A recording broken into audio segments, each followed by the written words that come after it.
ভাবছিলাম এই পৃথিবীতে তুমি বেশি দিন বাঁচবা না।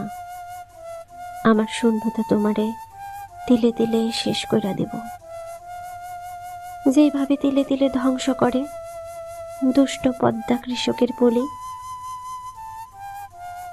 ভাবছিলাম আমারে হারাইয়া তুমি কানবা, চিৎকার কইরা কানবা, যেইভাবে কান্দে প্রথম নবজাতক জন্ম দিতে গিয়া 14 বছরের কিশোরী।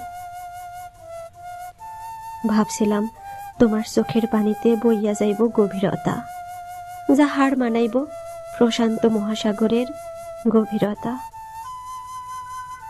ভাবছিলাম আমার অভাবে তোমার সুন্দর মুখখানায় অন্ধকার নামব, যা হার মানাইব অমাবস্যার চাঁদ। ভাবছি তুমি পাগলামি করবা আমার লেগা, যেমন পাগলামি করে নেশাগ্রস্ত বালক যখন কাছে না পায় মদের বোতল।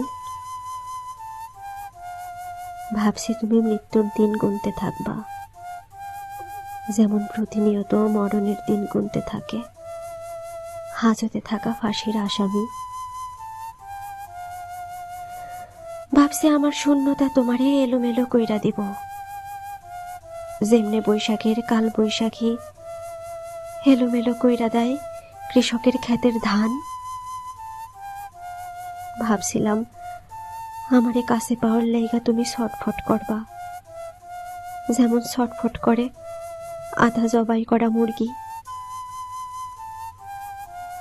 ভাবছি আমারে সারা অবশ হইয়া যাইব তোমার শরীরের প্রতিটা অঙ্গ প্রত্যঙ্গ, অকেজু হইয়া যাইব, হাসপাতালের বিছানা তোমারে টানব, যেমন অকেজু হয় প্যারালাইসিসের রোগী। ভাবছিলাম আমি হিনা তোমার পৃথিবী পুইরা ছাই হইয়া যাইব, আকাশে চাঁদ আলো ছড়াইব না,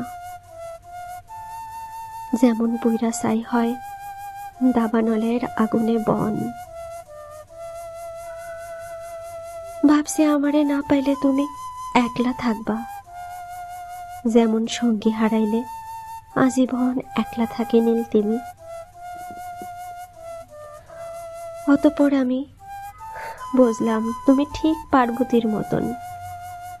দেবদাস ভাবছিল তারে ছাড়া পার্বতী মইরা যাইব, অথচ তার জ্বর অবধি আসে নাই।